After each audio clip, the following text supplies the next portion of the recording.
Gostaria que abríssemos nossas Bíblias na Epístola de Paulo aos Romanos. Vamos ler no capítulo 13, do verso 11 ao 14. Romanos capítulo 13, de 11 a 14.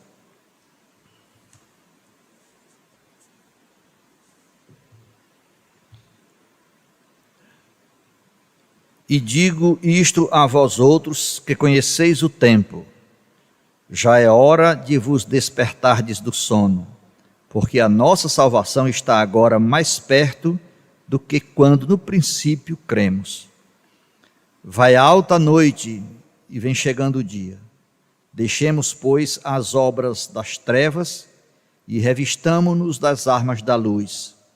Andemos dignamente como em pleno dia, não em orgias e bebedices, não em impudicícias e dissoluções, não em contendas e ciúmes, mas revesti-vos do Senhor Jesus Cristo, e nada disponhais para a carne no tocante às suas concupiscências.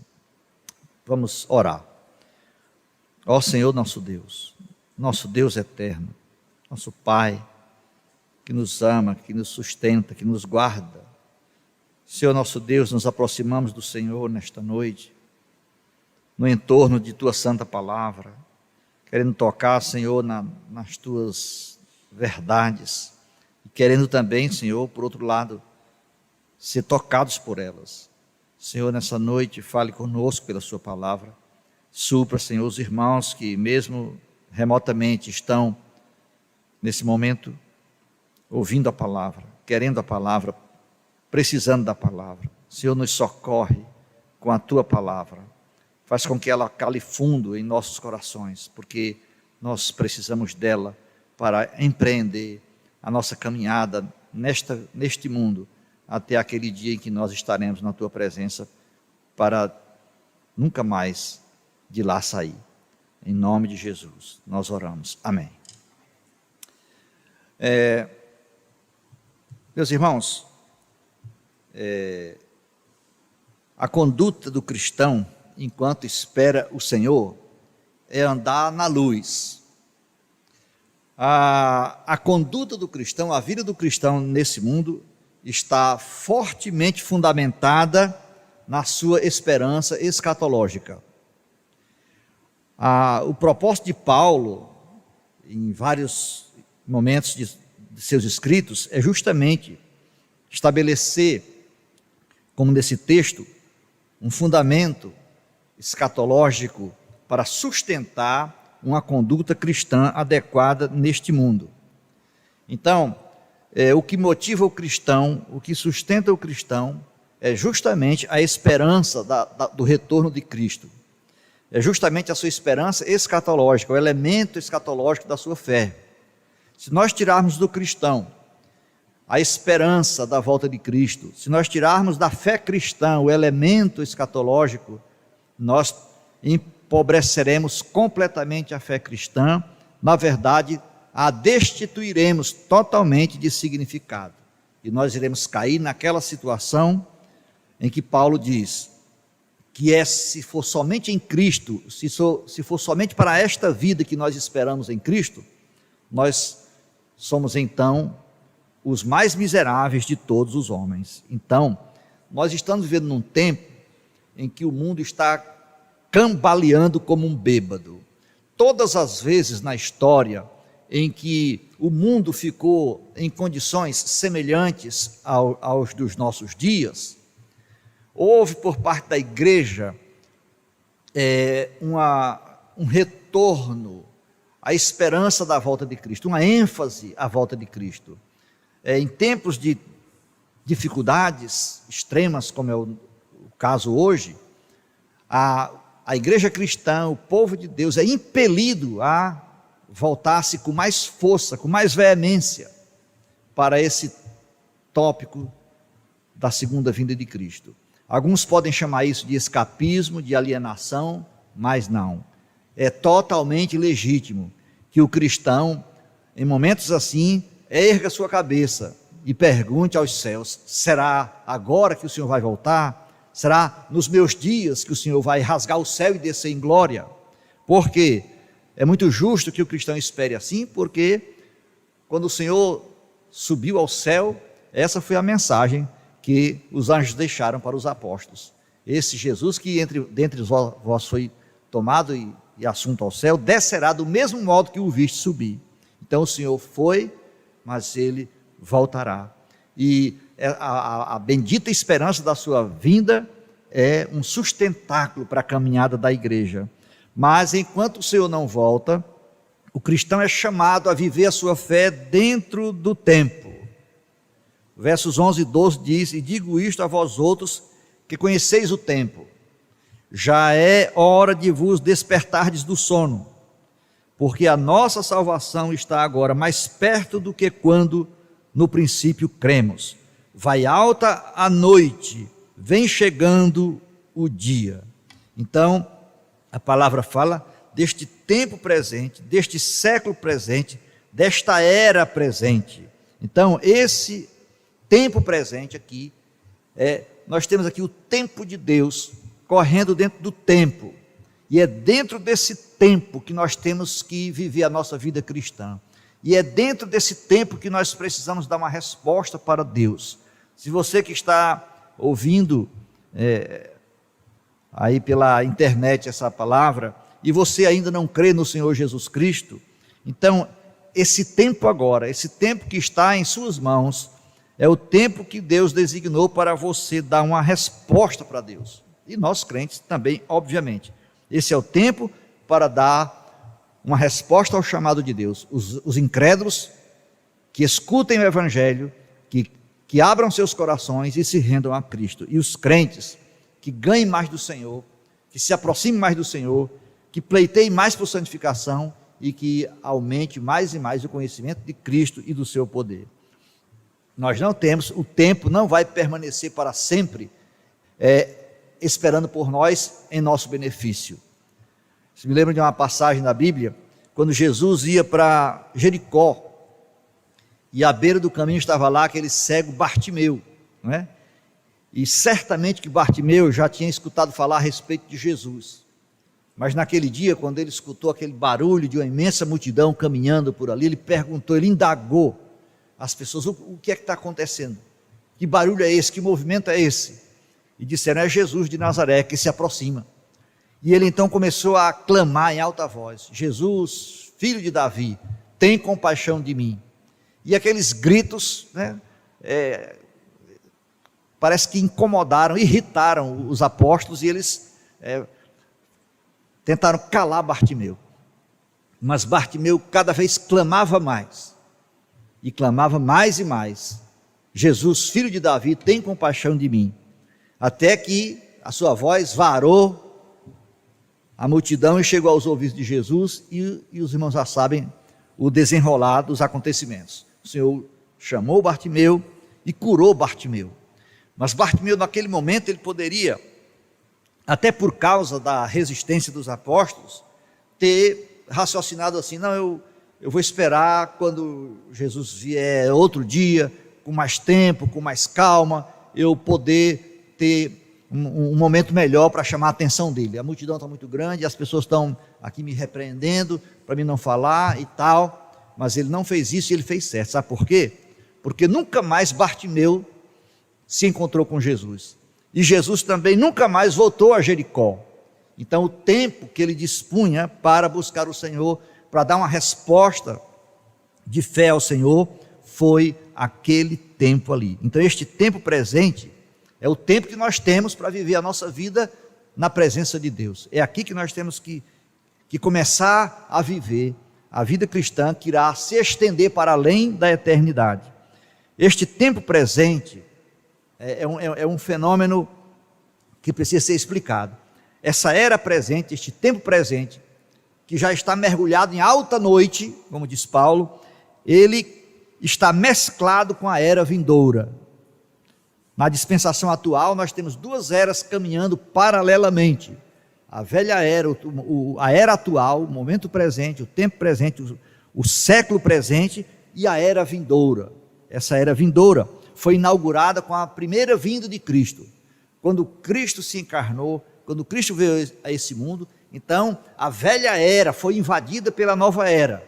Então, a partir da primeira vinda de Cristo, nós temos duas eras caminhando paralelamente. A era presente caminhando para o fim, caminhando para o seu desfecho final, para o seu abismo, a sua derrocada final, e a nova era, a era vindoura, iniciada com a primeira vinda de Cristo, indo até que ela se consumará, até que ela alcançará a sua plenitude na volta de Cristo. Então, a volta de Cristo irá separar as duas eras. A era presente chegará ao fim, debaixo de juízo e de acertos de conta com Deus. Então Deus vai destruir a velha era, a era presente. E a nova era será instaurada.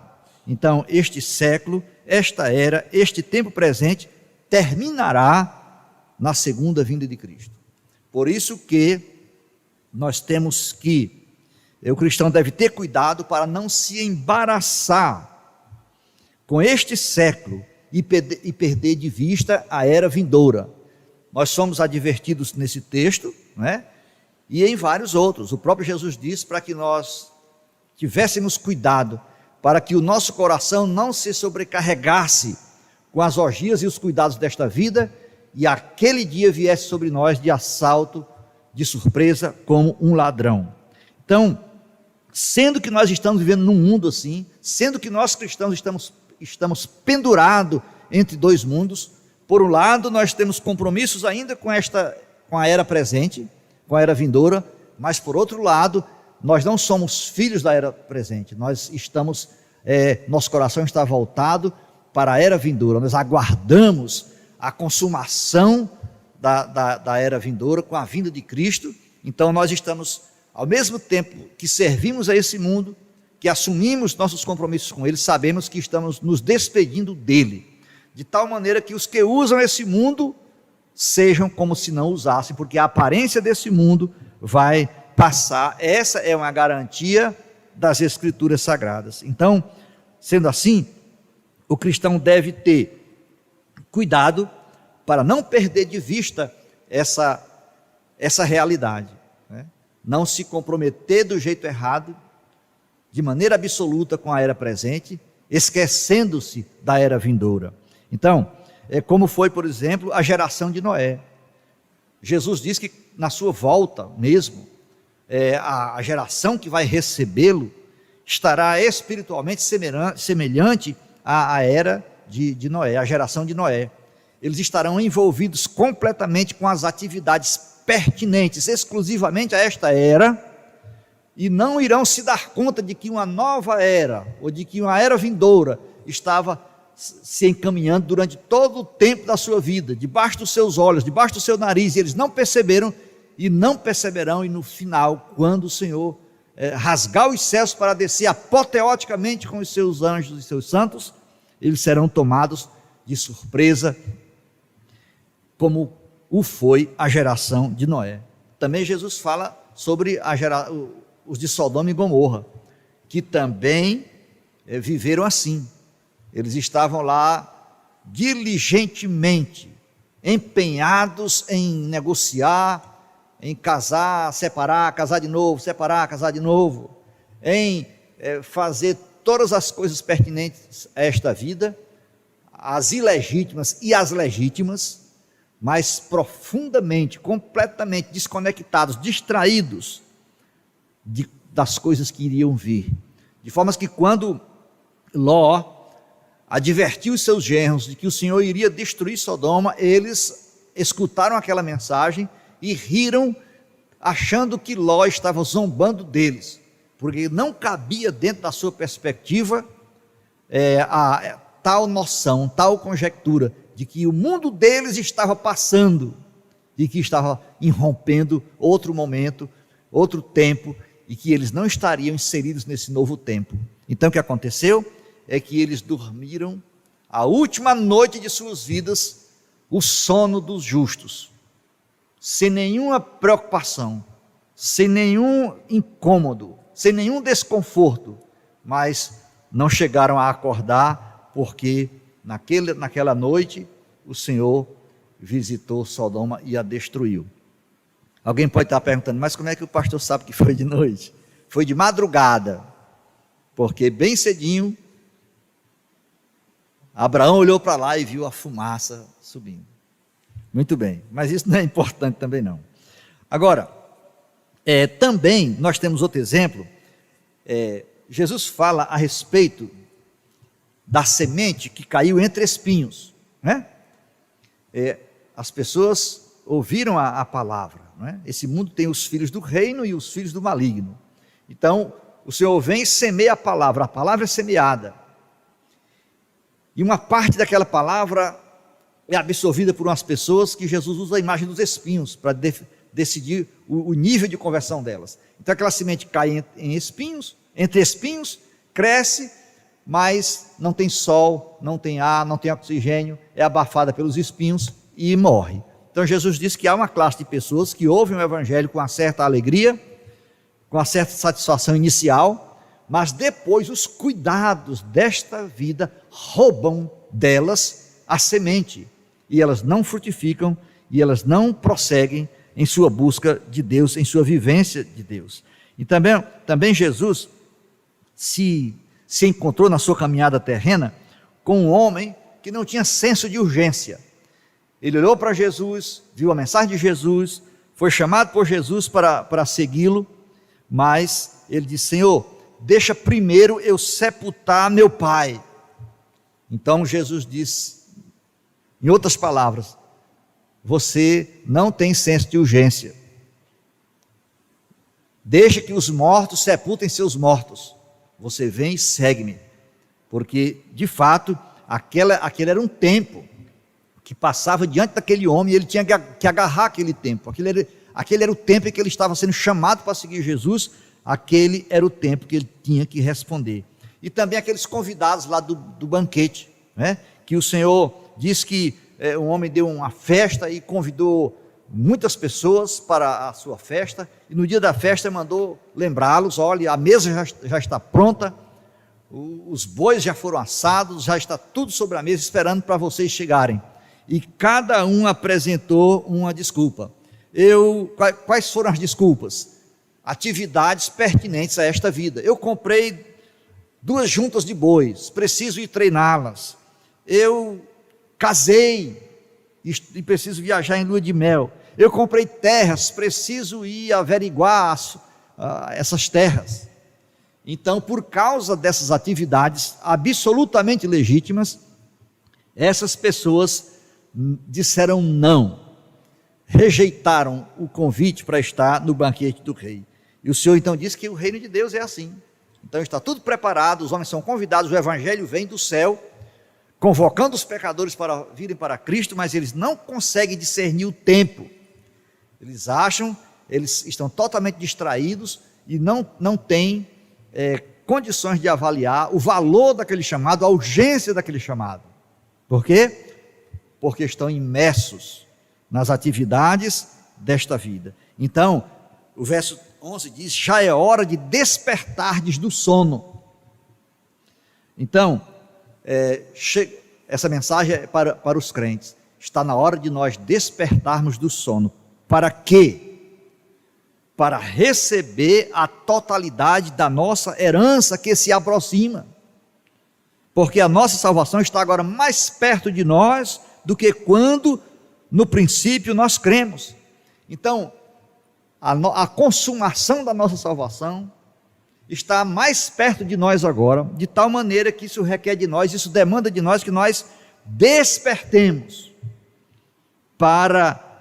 do sono, ou seja, a gente não adormeça junto com este mundo, deitado em expectativas meramente temporais. Então, a salvação é um termo amplo, que abrange passado, presente e futuro. No passado, naquele tempo maravilhoso em que nós nos encontramos com Cristo, ali depositamos fé no Filho de Deus, ali nós fomos justificados. Deus, por causa disso nos declarou justos. Nós cremos em Cristo e o Senhor imputou a justiça de Cristo a nós. Então, depois que nós fomos justificados, então o Senhor nos deu o Espírito, nos regenerou, nos deu uma nova natureza para que nós crescêssemos, desenvolvêssemos a nossa salvação, pleiteando e crescendo em santificação. Esse é o estágio presente da nossa salvação. Nós fomos salvos e continuamos sendo salvos, ou seja, nós nascemos de novo e agora nós crescemos em santificação. Cada dia mais, cada mês que passa, cada ano que passa, nós devemos mais e mais crescermos em santificação, vencermos cada vez mais o pecado e nos separarmos cada vez mais para Deus. E futuramente, e no futuro, que é isso que Paulo está dizendo, que a nossa salvação agora está mais perto, ele está se referindo à consumação de todas as coisas, quando o Senhor Jesus voltar para nos entregar a totalidade da nossa redenção. Então, irmãos, porque o apóstolo Paulo vai dizer no capítulo 8 de Romanos assim: porque para mim tenho por certo que os sofrimentos do tempo presente não podem ser comparados com a glória a ser revelada em nós. A ardente expectativa da criação aguarda a revelação dos filhos de Deus, pois a criação está sujeita à vaidade, não voluntariamente, mas por causa daquele que a sujeitou, na esperança de que a própria criação será redimida do cativeiro, da corrupção, para a liberdade da glória dos filhos de Deus. Porque sabemos que toda a criação a um só tempo geme e suporta angústias até agora. E não somente ela, mas também nós que temos as primícias do Espírito, igualmente gememos em nossos íntimos, aguardando a adoção de filhos, a saber, a redenção do nosso corpo. Então, é uma característica do tempo, da nossa convivência com o tempo presente, esse desconforto. Por um lado, nós já encontramos o nosso repouso em Cristo, porque fomos declarados justos por causa dele, nossas culpas já foram canceladas, nenhuma condenação mais paira sobre nós, nós temos provado o Espírito conduzindo nossa vida, nos quebrantando, nos renovando o nosso homem interior, renovando nossa mente, nos aproximando mais do Senhor, nos santificando, burilando, trabalhando, limando a nossa vida. Mas, por outro lado, há uma coisa que nós ainda não recebemos do Senhor, que compõe a totalidade da nossa redenção, que é a libertação da presença do pecado.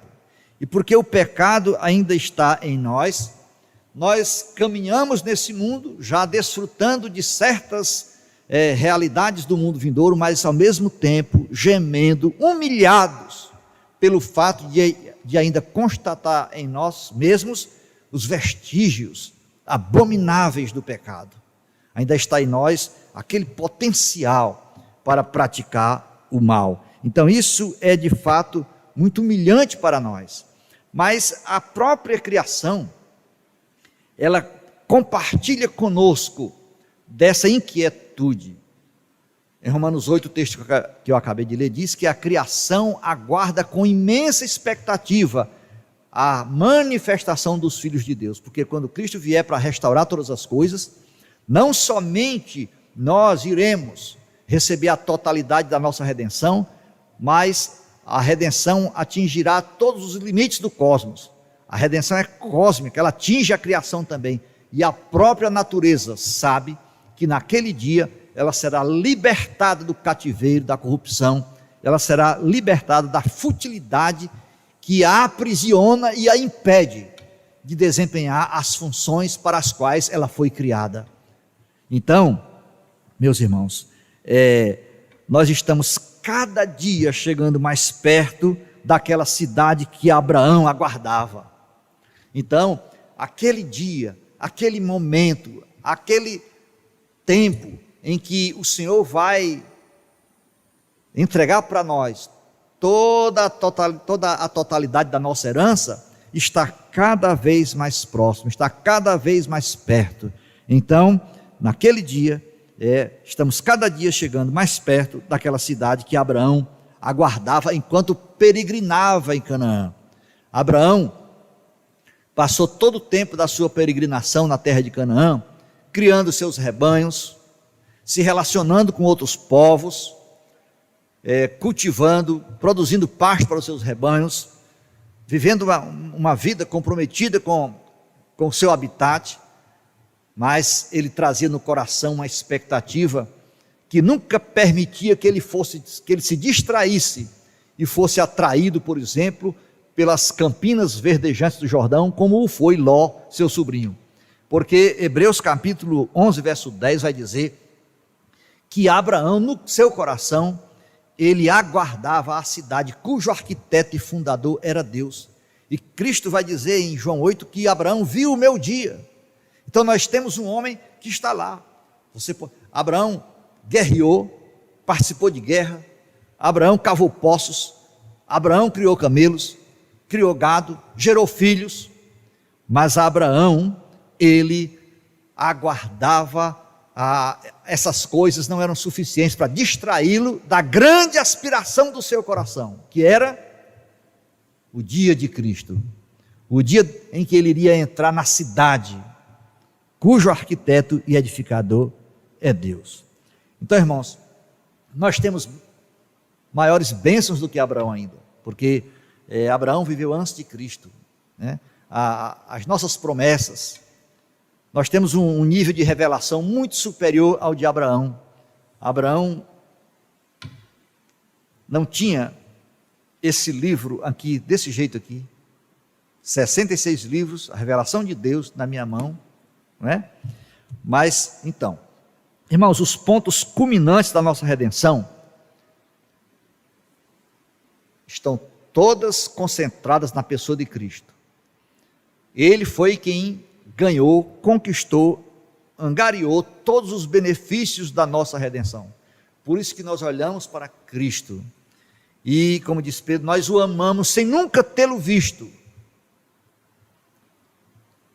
Mas por isso que nós temos a expectativa de nos encontrar com Ele. Por isso que a cada vez que nós celebramos a ceia do Senhor, nós afirmamos em memória dEle. Nós trazemos à memória o que Ele fez por nós. Quando nós entoamos louvores ao Filho de Deus, é uma maneira de nós estarmos prestando homenagem àquele que fez tudo isso por nós. Então, Ele morre pelos nossos pecados. Veja os pontos culminantes da nossa história, da nossa redenção, que começaram e estão se desdobrando e finalmente se consumará. Cristo morre pelos nossos pecados, Ele ressuscita, depois de ressuscitado Ele é assunto ao céu, é dado a Ele toda a autoridade no céu e na terra, Ele é entronizado à destra de Deus, e depois disso Ele derrama o Espírito Santo, que vem para habitar na igreja, no seu povo, para comunicar sua vida a pecadores arrancados da morte para a vida. Então, a presença do Espírito é que faz com que a palavra de Deus, que faz com que os elementos redentivos alcancem em cheio o nosso coração. Meus irmãos, quero abrir um parêntese aqui. Se nós precisamos dar ou compreender o que significa o Senhor ter derramado o Espírito e ter nos dado o Espírito. Se nós não tivéssemos o Espírito Santo habitando em nós, nada do que Jesus fez na cruz poderia nos beneficiar. Nós poderíamos ler os evangelhos, ler as histórias, ler a história a respeito do que aconteceu com Jesus Cristo, sua vida, sua morte, etc., sua ressurreição, mas aquilo seria apenas um conjunto de informações, sem nenhum impacto real sobre nós. Mas o Espírito faz com que o que Jesus fez na cruz do Calvário não fique confinado àquele momento histórico, mas tenha seu efeito permanente em benefício do seu povo, de tal maneira que hoje todos os benefícios do Calvário estão disponíveis para nós, porque o Espírito faz com que aquelas realidades, com que aqueles acontecimentos historicamente verificáveis tenham efeitos em nossa vida. E esse mesmo Espírito que está em nós, que nos dá convicção desses fatos, que nos faz com que esses fatos sejam reais para nós. Esse mesmo Espírito Santo é que nos desperta para aguardar o retorno de Cristo, que é o ponto culminante que ainda falta, é a cereja do bolo, o diamante no topo da coroa. Por isso que, quando Paulo vai dizer que a criação aguarda esse tempo, ele o diz fazendo alusão ao fato, digo melhor, que ela aguarda com imensa expectação, ou seja, é como se aguardasse na ponta dos pés, olhando para o fim do caminho, para o futuro, lá onde o caminho, a estrada se encontra com o céu, olhando na ponta dos pés, aguardando com ansiedade, com expectativa imensa, que esse dia venha logo. Então, irmãos, esse sentimento, não é? Essa atitude que Paulo descreve que a própria criação tem, é óbvio. Se a criação inanimada de Deus se move por essa expectativa, imagine nós que temos o Espírito, imagine nós que somos imagem e semelhança de Deus, que temos capacidade de ter comunhão com o Senhor, de compreender essas coisas racionalmente. Então, obviamente que essa expectativa devia ser achada em nós numa quantidade muito mais volumosa, ou seja, nós devíamos estar de fato, literalmente, na ponta dos pés, aguardando com expectativa esse grande tempo. Em janeiro de 1977, eu estava participando de uma campanha de alfabetização e evangelização no sul do Piauí, num lugar lá para dentro dos matos, um lugarejozinho lá de camponeses, devia ter lá umas 20 casas no máximo, uma comunidade perdida dentro do mato lá, perdida que eu digo assim, distante da civilização quase.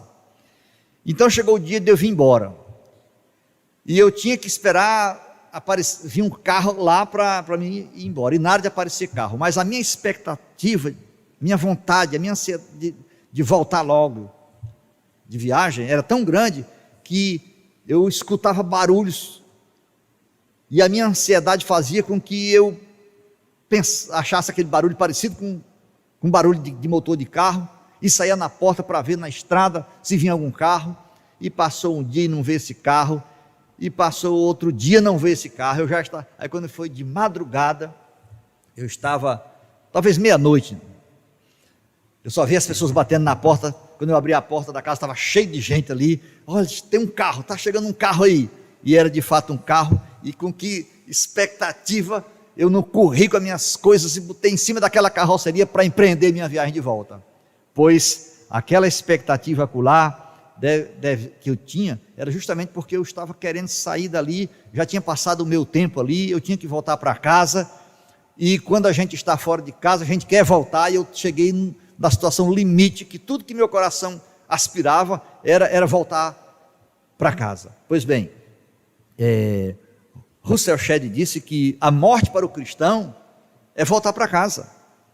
Aqui não é o nosso lugar, aqui é o lugar onde nós passamos um tempo de peregrinação, nós somos forasteiros aqui, e esse mundo, à medida que ele apodrece, que ele se torna cada vez mais podre moralmente, à medida que essa noite que Paulo fala aqui escurece, mais ela se torna, mais ele se torna um mundo desconfortável para o cristão, de tal maneira que é mais do que justo que nós almejemos, aliás, seria o natural até, espiritualmente falando, que nós estivéssemos numa atitude de desejar ardentemente a volta do Senhor. Então, o tempo para este mundo está quase se acabando. Esta era vai ter fim, e pode ser que nós já estejamos bem perto do fim desta era. Os últimos dias começaram com Jesus, e pode ser que nós já estejamos bem pertinho do último dia dos últimos dias. Então, Paulo diz, vai alta a noite e vem chegando o dia. Vai alta a noite. É lógico que Paulo está falando aqui numa linguagem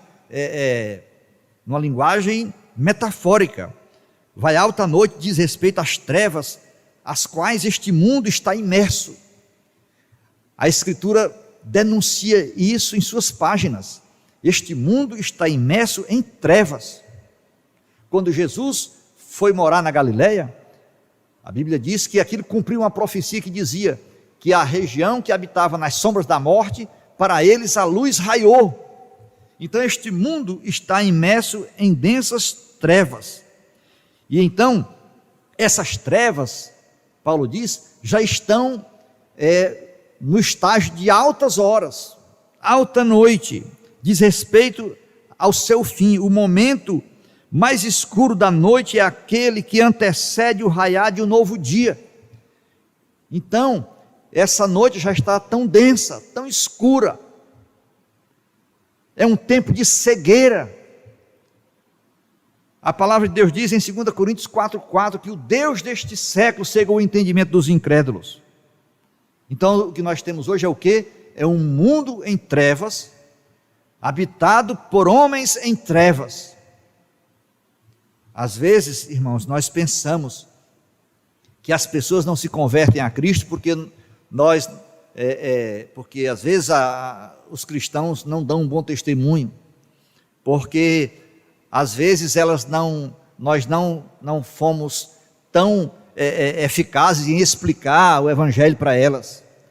Às vezes nós pensamos que as pessoas não se tornam crentes porque são muito intelectualizadas, muito intelectuais, têm uma mente muito científica, não conseguem, não crer, e às vezes a gente até atribui um certo status à pessoa que não crê. Um homem, um amigo meu que é crente, inclusive, ele disse que o filho dele e a filha dele não se adaptavam à igreja porque eles tinham um senso crítico muito aguçado e tal. Não é nada disso. A razão por que os incrédulos não acreditam em Cristo é porque eles são peões, cegados pelo Deus deste século. Espiritualmente eles são meros peões, ou seja, estão nas mãos do maligno, cegados, incapacitados de compreender o Evangelho. E porque o Deus deste século os mantém cegos, eles se perdem até que a luz do Evangelho quebre a densidade de suas trevas e a dureza de seus corações. Então, irmãos, os sinais de que essa noite já está muito escura e de que o raiar da era vindoura já está mostrando os seus primeiros raios, está no fato de que está desenhado para nós nos sinais que estão aí. O apóstolo Paulo, escrevendo aos Tessalonicenses, ele diz que um dos grandes sinais, talvez o grande sinal, que apontaria para a proximidade da vinda de Cristo, seria uma coisa chamada apostasia. Ninguém de nenhum modo vos engane, porque isto não acontecerá sem que primeiro venha a apostasia. Então, nos tempos, Paulo diz, ninguém se iluda acreditando que Cristo vai voltar agora. Ele vai voltar, isso não pode acontecer sem que primeiro venha a apostasia. Já havia apostasia nos dias de Paulo, mas Paulo está falando aqui de uma apostasia escatológica, uma apostasia mais abrangente. Ele escrevendo a Timóteo, ele diz assim: ora, o Espírito afirma expressamente que nos últimos tempos alguns apostatarão da fé por obedecerem a espíritos enganadores e a ensinos de demônios. Essas coisas, espíritos enganadores e ensino de demônios, já existiam nos dias de Paulo. Paulo já estava vivendo na era do Espírito, já estava vivendo os últimos tempos, mas Paulo estava vivendo os últimos tempos lá no início. Mas ele está dizendo aqui que nos últimos tempos, ele está apontando para os últimos tempos dos últimos tempos, ou o último dia dos últimos dias, o final, lá na frente. E ele diz que seria marcada essa era, o fechamento dessa era, por uma grande manifestação de apostasia, inspirada por uma humanidade obediente a espíritos enganadores e a ensinos de demônios. Irmãos, o que está sendo dito, ou que está sendo fomentado na nossa sociedade, as redefinições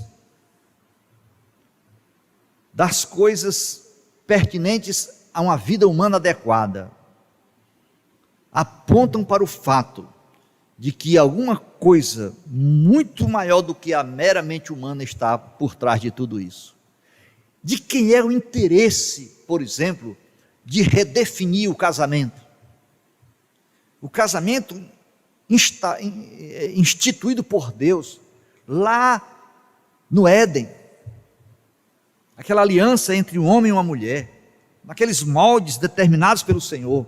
De quem é o interesse de desmantelar aquilo? O que é que se colocará ou se coloca no lugar da bendita instituição do casamento? De quem é o interesse de desconstruir a família e recriar e reinterpretar e fomentar o surgimento de N qualidades, tipos de família? A quem interessa isso? A quem interessa, por exemplo, a redefinição da sexualidade humana? Como é que essas coisas podem chegar à mente das pessoas? Você sabe que, ultimamente, estão pleiteando, né? Primeiro aquela história lá de colégio, né? Nome social. Então a pessoa, porque a sexualidade não é mais definida biologicamente, então é uma construção social. Como é que uma coisa dessa pode chegar na mente de uma pessoa? Por que parlamentos, a academia, educadores, pedagogos, por que gastam tempo discutindo um assunto dessa natureza? Agora, recentemente, estão estudando a possibilidade de se acabar com o termo homem e mulher. Vocês sabiam disso? Já tem até gente usando. O homem vai ser pessoa de... Aí diz o órgão sexual da pessoa masculina. E a mulher vai ser pessoa de... Aí se diz o órgão genital da mulher. Quer dizer, eu fico pensando, mas por que umas bobagens dessa, por que umas coisas dessa que não tem sentido, não faz o menor sentido, ocupar a mente humana? Por que isso toma uma dimensão tão assustadora dessa? O aborto no mundo inteiro sendo aprovado em todos os parlamentos do mundo. Por que isso de repente passa a ser a agenda dominante da raça humana? Espíritos, entenda que não é contra pessoas humanas que nós estamos guerreando. Nossa guerra não é contra as pessoas, não é contra carne e sangue. Nossa guerra é com forças espirituais descomunais. Príncipe da potestade do ar, do espírito que agora opera nos filhos da desobediência. São os espíritos enganadores que constroem ensinos terríveis, que destroem a humanidade, que colocam a humanidade fora dos limites, fora das balizas que Deus colocou para referenciar a caminhada da humanidade. Para onde é que nós vamos? Sabe o que é isso? A Bíblia diz que Deus, em determinado momento, ele exerce um julgamento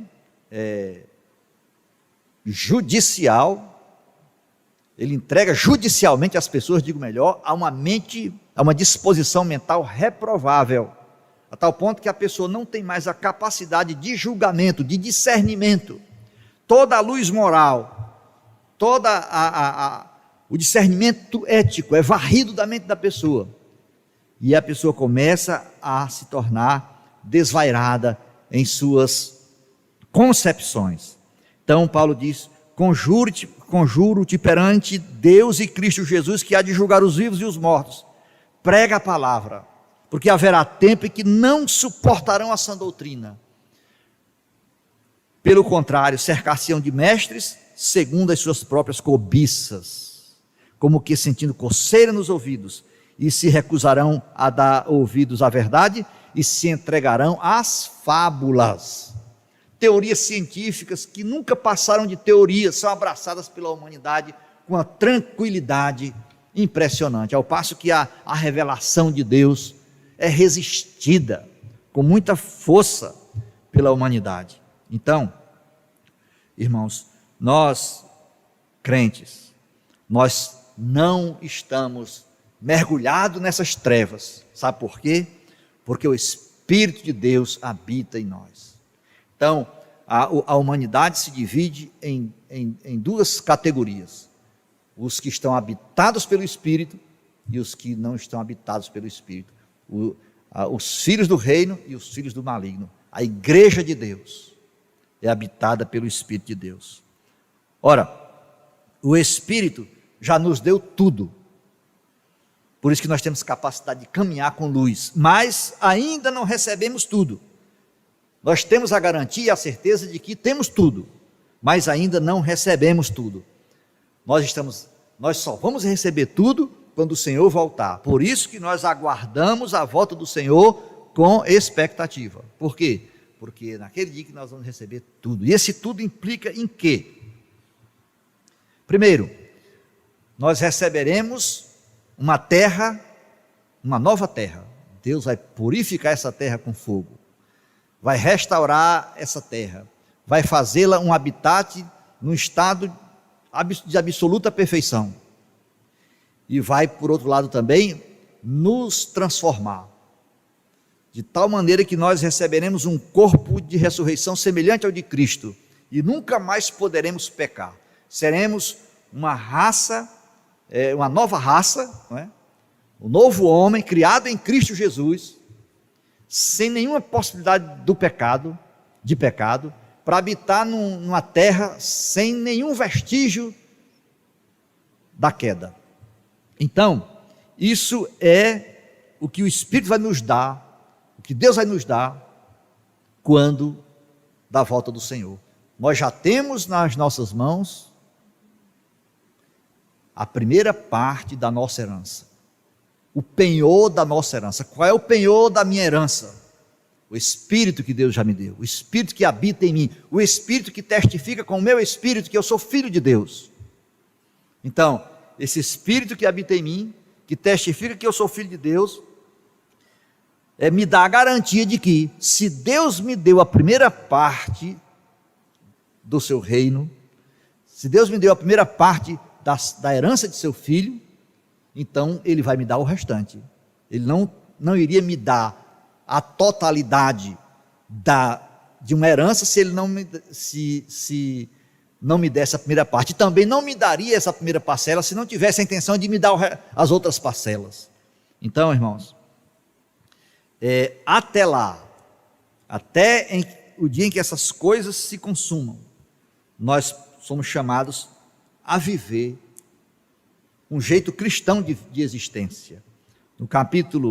Nos versos de 12 a 14 do capítulo 13, diz assim: vai alta a noite e vem chegando o dia, deixemos, pois, as obras das trevas e revistamo-nos das armas da luz, andemos dignamente como em pleno dia, não em orgias e bebedices, não em pudicícias e dissoluções, não em contendas e ciúmes, mas revesti-vos do Senhor Jesus Cristo, e nada disponhais para a carne no tocante às suas concupiscências. Então, luz e trevas devem ser entendidas aqui em sentido ético e espiritual.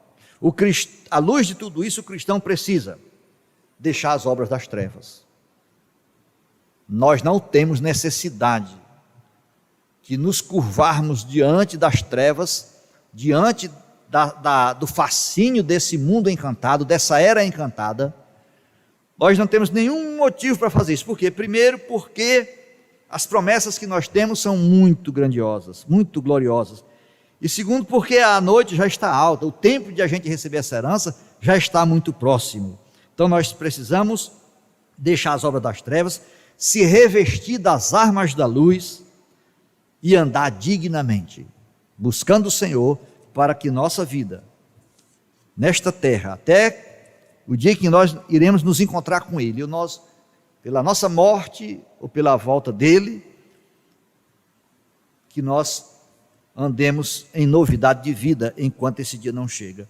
Quem vive à luz da era vindoura, diz não para essas coisas que Paulo diz: orgias e bebedices, impureza e dissolução, contendas e ciúmes.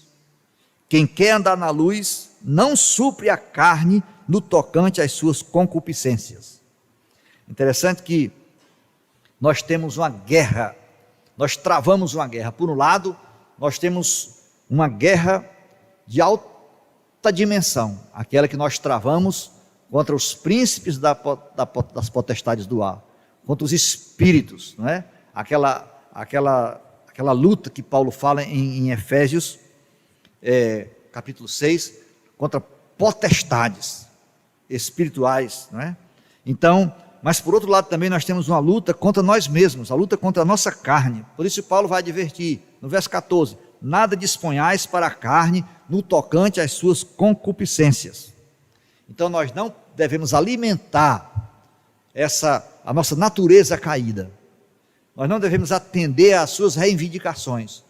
Por isso que Jesus disse que para ser discípulo dele, só seria possível pessoas que estivessem dispostas a negar a si mesmo, a tomar a sua cruz todos os dias e segui-lo. Então, seguir Jesus é uma tarefa que se renova todos os dias. Todos os dias nós amanhecemos o dia, devemos amanhecer o dia já dispostos a enfrentar essa luta, vencer a nós mesmos, dizendo não às aspirações da nossa natureza caída. E isso não é uma luta fácil. Nós não temos como vencer essa luta se não utilizarmos dos dispositivos que Deus nos deu, dos recursos com os quais Deus nos agraciou, a sua palavra, o seu Espírito que habita em nós e que aplica essa palavra, que nos encoraja a oração, a comunhão do povo de Deus também. Então, também nós precisamos nos vestir da justiça de Cristo, se despir do velho homem e se revestir do novo homem. Romanos 8,13 diz: porque se viverdes segundo a carne, caminhais para a morte, mas se viverdes segundo o Espírito, mortificardes os feitos do corpo, certamente vivereis. Então, viver no Espírito, caminhar no Espírito, viver segundo o Espírito, é o oposto de viver segundo a carne. Se nós vivemos governados pela nossa natureza caída, nós iremos certamente perecer e fracassar, e caminhamos para a morte. Se queremos obter vitória, precisamos caminhar no Espírito. Ser indulgente com as obras da carne contradiz a nossa fé, contradiz a nossa esperança. Então, nós não podemos dar trégua à nossa carne. A concupiscência dos olhos, a concupiscência da carne, a soberba da vida, são os sustentáculos, são as pilastras da vida sem Deus. Os homens são presos a essas três coisas: a soberba da vida, das conquistas, dos bens, a concupiscência dos olhos e a concupiscência da carne, suas paixões, etc. Calvino dizia: todos quantos desejam satisfazer suas aspirações carnais acabam não somente na prática de extravagâncias, mas também dando um mergulho nas próprias profundezas da concupiscência. Então, esse afundamento moral dos nossos dias, em que nós contemplamos os homens, as mulheres, a humanidade afundando-se nos abismos da imoralidade, é fruto justamente das pessoas que vão se entregando às aspirações de suas naturezas caídas, e de repente elas não se contentam mais em praticar coisas mais ou menos ainda dentro da normalidade da natureza humana e começam a inventar pecados e a ter uma conduta extravagante, oriunda de uma mente esvaziada de toda a capacidade de julgamento. Então, a proposta do Evangelho não é a felicidade dos homens. Sei que tem muita gente pregando isso, usando o Evangelho para oferecer felicidade. Na verdade, a felicidade ela é um subproduto do Evangelho. Claro que quando nós encontramos Cristo, nós encontramos a felicidade. A felicidade não segundo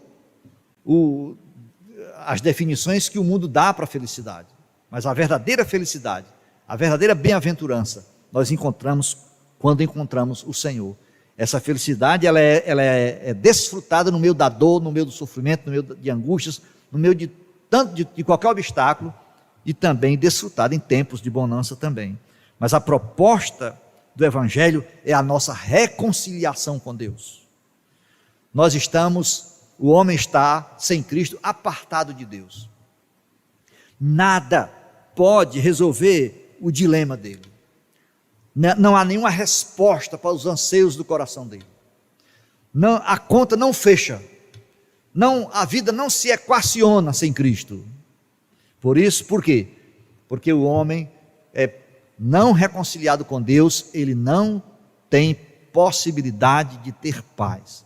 Ele pode até desfrutar de uma paz psicológica proporcionada por situações favoráveis, circunstâncias de abundância, enfim, mas ela não se sustenta. Chegará o dia em que a casa construída sobre a areia ruirá, açoitada pelos vendavais da existência, sem se falar no dia em que tal vida for visitada pela ira de Deus.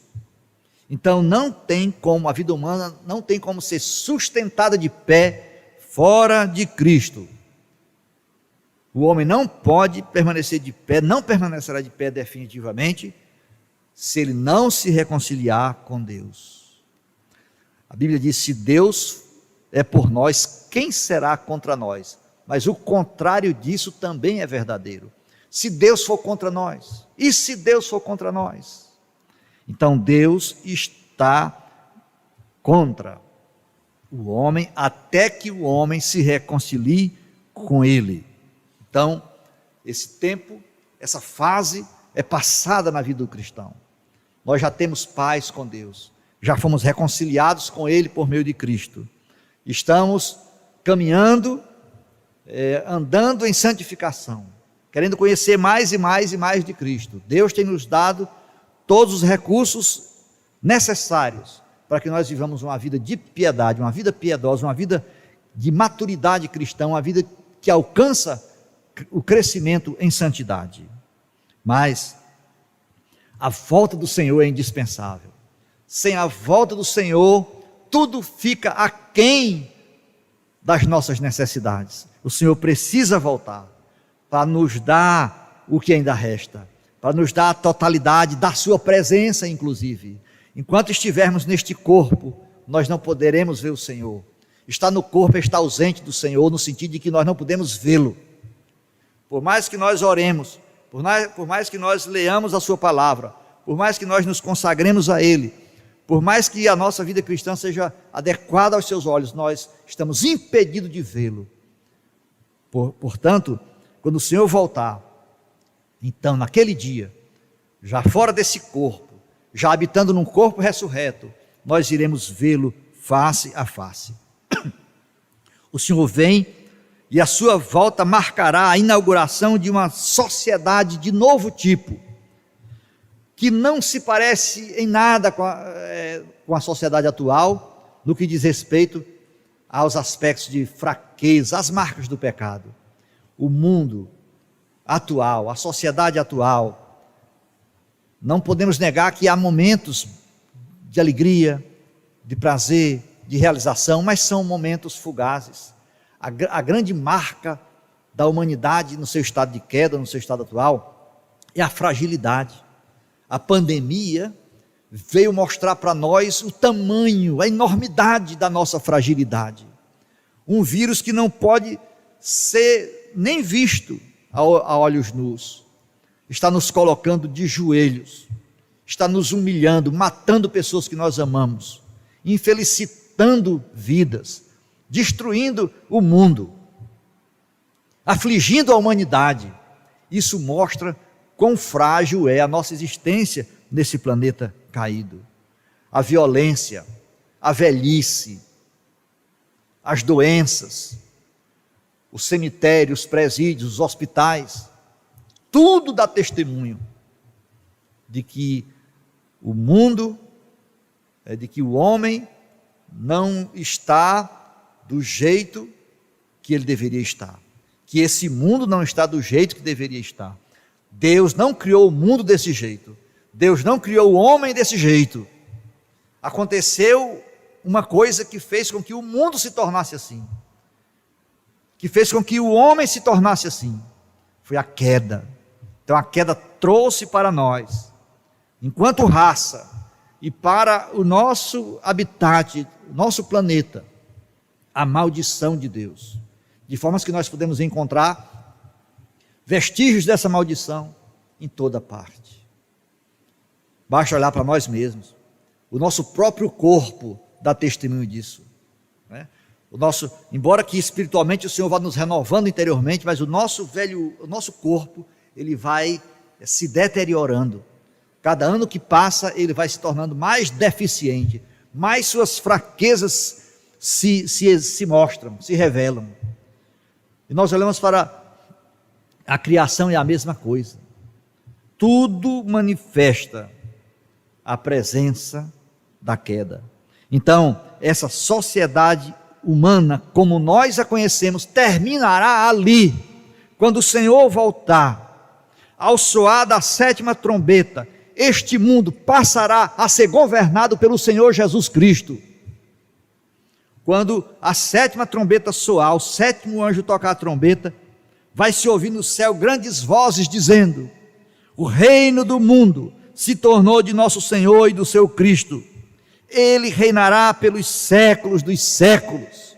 Aí sim, todas as coisas culminarão para a manifestação gloriosa de Cristo, para o governo eterno de Deus, para o estado eterno, para o lar eterno dos santos, onde nós estaremos para sempre com o Senhor. Então, meu irmão em Cristo, você que foi colhido pelo sofrimento, você que sofre agora, se estiver sofrendo, olhe para o que ele dá, o que ele está sendo prometido agora. Esta noite vai passar, esta noite vai passar, já está alta a noite, desperte do seu sono, olhe para as promessas de Deus, olhe para o dia vindouro, olhe para dias longínquos, quando no fim da estrada desta vida, quando no fim dessa era presente, raiar o sol da era vindoura, e o Filho de Deus se manifestar em glória, todas as nossas dores, todas as nossas lágrimas, todas as nossas fraquezas, todas as coisas que infelicitam a nossa existência, terão ficado para trás. Então é hora de o povo de Deus despertar do sono e se agarrar em Cristo e esperar até que Ele volte para consumar a nossa redenção. Amém.